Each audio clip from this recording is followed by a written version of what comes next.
Who would want to talk with me in a place like this?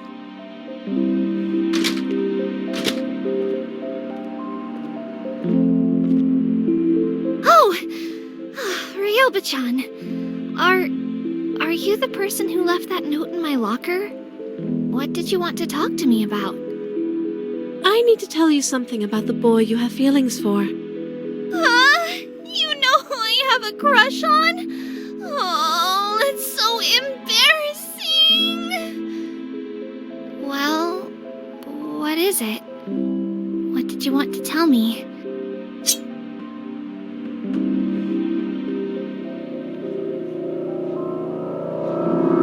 You can't have him. He belongs to me.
Hey,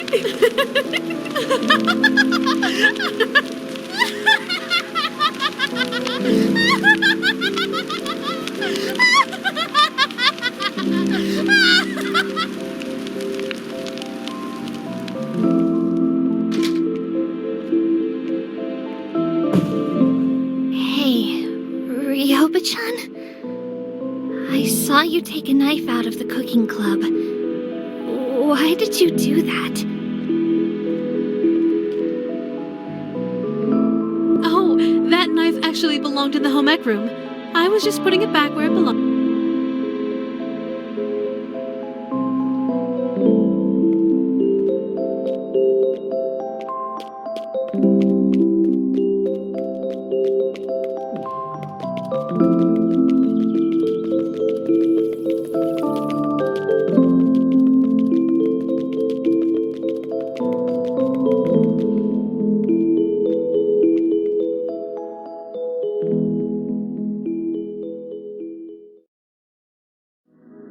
After I disposed of the girl who was trying to steal my...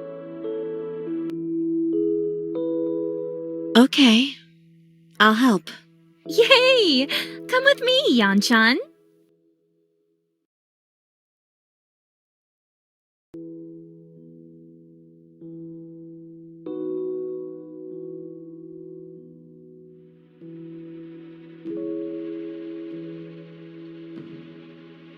The killer picked up the knife that was on the table. Then she went on a killing spree, murdering everyone around her.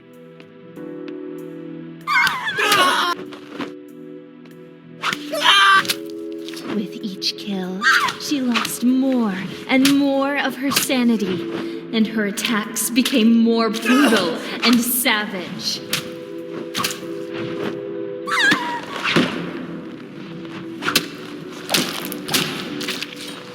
When the deed was done, she burst into maniacal laughter.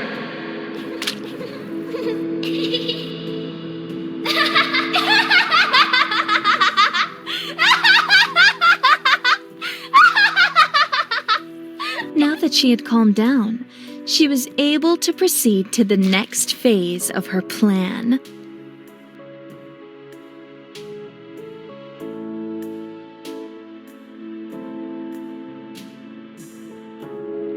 The killer quickly began to destroy the evidence of her crime. She picked up one of the corpses. She carried the corpse to a nearby incinerator. Once all 5 corpses were in the incinerator, she activated it.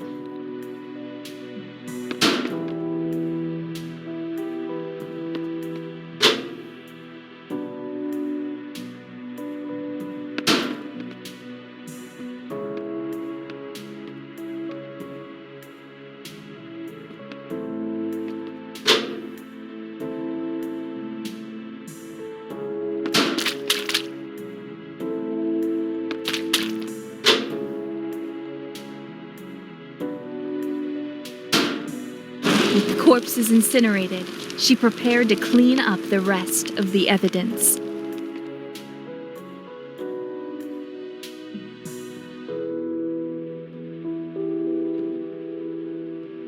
The killer started to clean up all of the blood that she had spilled. First, she grabbed a bucket. Then, she added bleach to the water and dipped a mop into the bucket. After that, she mopped up every last drop of blood on the ground.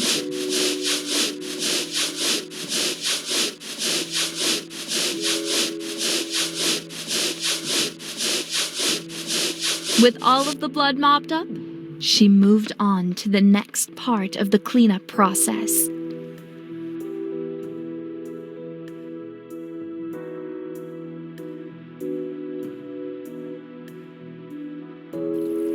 The killer quickly ran to the shower building to clean herself up. She opened up her locker. She removed her blood-splattered outfit and changed into a towel. Then, she took a shower and washed the blood from her body. Once she was clean, she returned to the locker and changed into clean clothing. Perfectly clean. Now, nobody would suspect that she just committed murder a few minutes ago.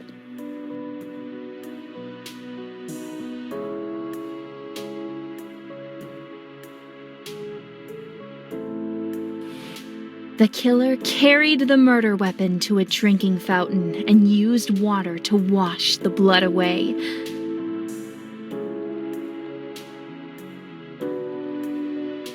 Then, she picked up the clothes that she had worn during her killing spree.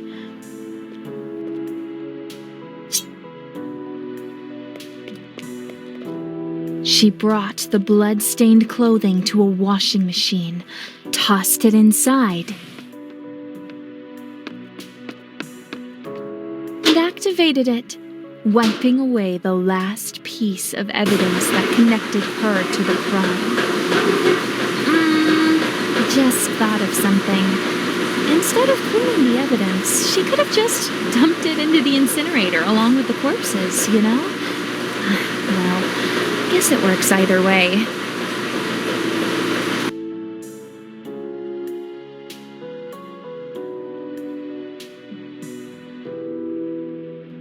The killer needed to steal a key, but a witness was nearby. So she hid behind a nearby wall. The witness, confused and unsettled by this unexpected sound, began to investigate the noise. While the witness was distracted, the killer quickly grabbed the unguarded key. With the key in hand, the killer was able to proceed to the next phase of her master plan.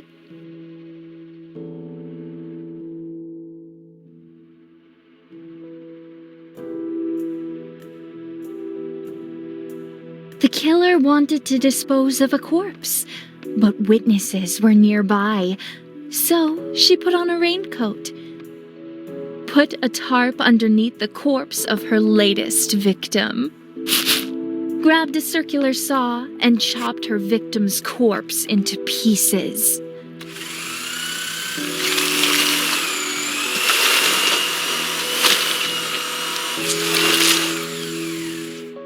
She removed the raincoat, dumped the dismembered body parts into the incinerator, and activated it.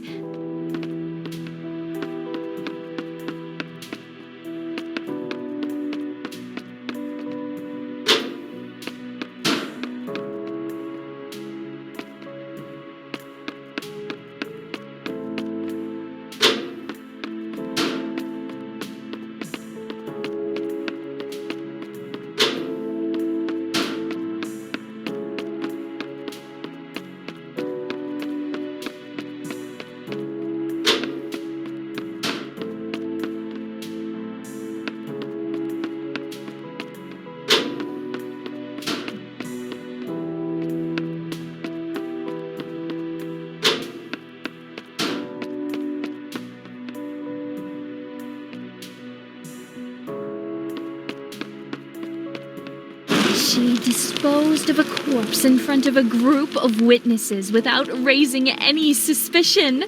Excellent.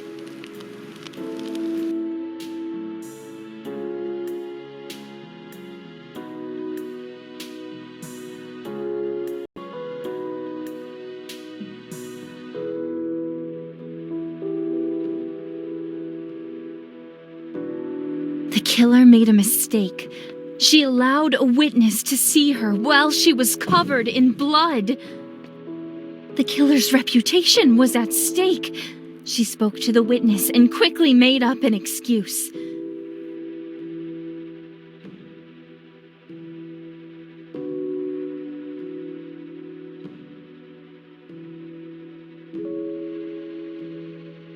The witness fell for it. Next, the killer casually socialized with the witness to maintain her act. The witness was a member of the drama club, so the killer made a positive comment about drama.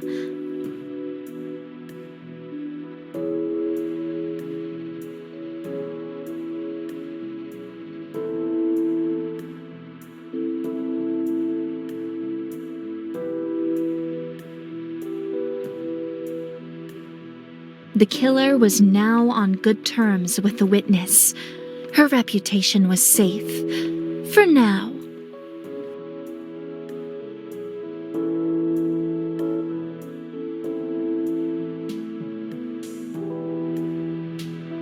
The killer researched her victims thoroughly before killing them. She took out her smartphone, snapped a photo of her victim's face, saved it for future use, and hid behind a wall before her victim could take notice of her. By studying her victim's routine, she could visualize her victim's whereabouts at any point in time.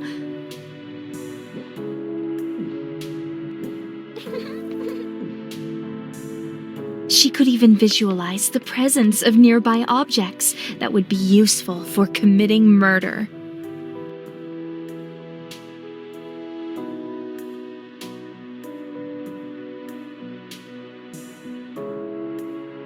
The killer grabbed a syringe and a tranquilizer. She hid the syringe in her clothing. She spoke to her next victim and convinced the unsuspecting girl to follow her into a secluded room.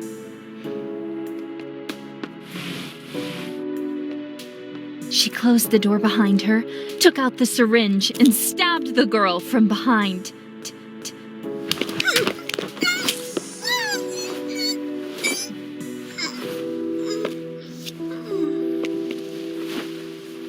She dragged the girl's unconscious body to a large case and dumped her inside of it.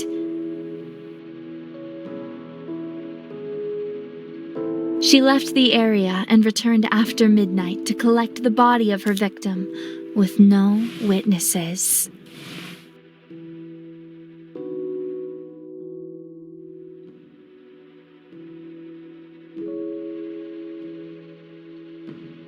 The killer decided to drown her next victim. First, she grabbed some rat poison. Next, she used a giggle to lure her victim away from her food. Then, while her victim was distracted, she put the rat poison into her meal. The killer waited until the victim was puking into a toilet, snuck up behind her, and drowned her.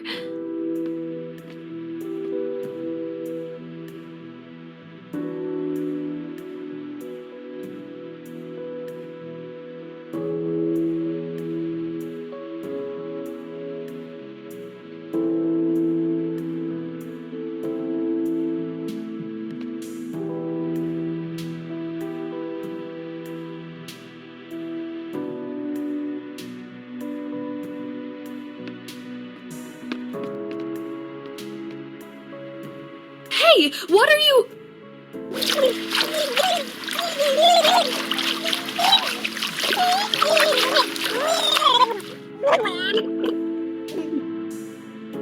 If she could manage to find some lethal poison, I guess she could put that in the food instead.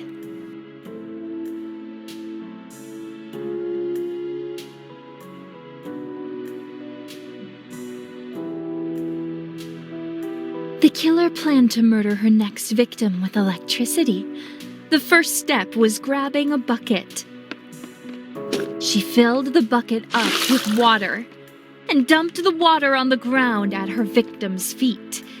Then she picked up a car battery and threw it into the puddle of water.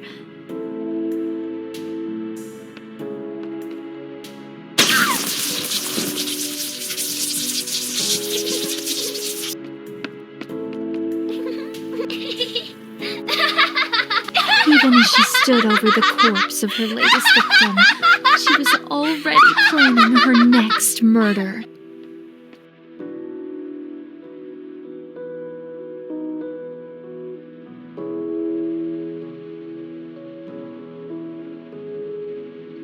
As the killer continued to take lives, she encountered different types of victims. Most of her victims were easy to take down, but some of them fought back. Some victims would fight tooth and nail against the killer, attempting to disarm and apprehend her. However, she always stood victorious in the end.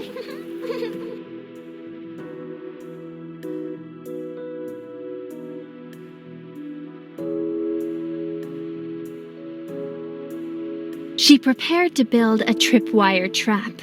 She grabbed a knife, a spool of thread, and masking tape. Her next victim would die by fire. She grabbed a canister of gasoline and poured it into a bucket.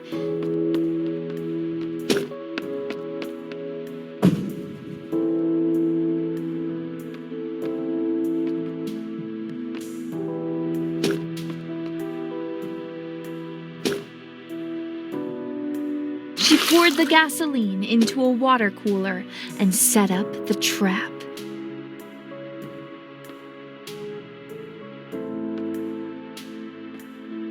After her unsuspecting victim was covered in gasoline, she used a candle to light her on fire.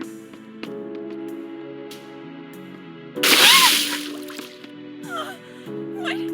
No! No!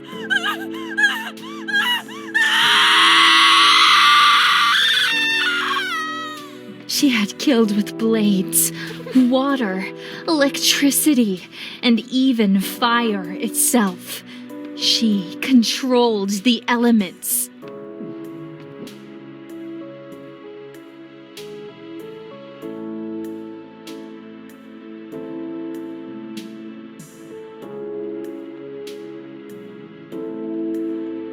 Today, she would eliminate her target and dispose of all evidence without being spotted even once.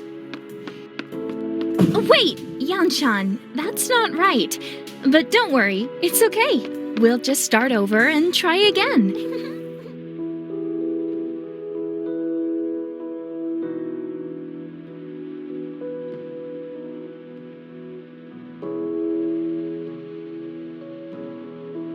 Today, she would eliminate her target and dispose of all evidence without being spotted even once.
Mission accomplished. There was nothing she could not do. She had become a true master of death.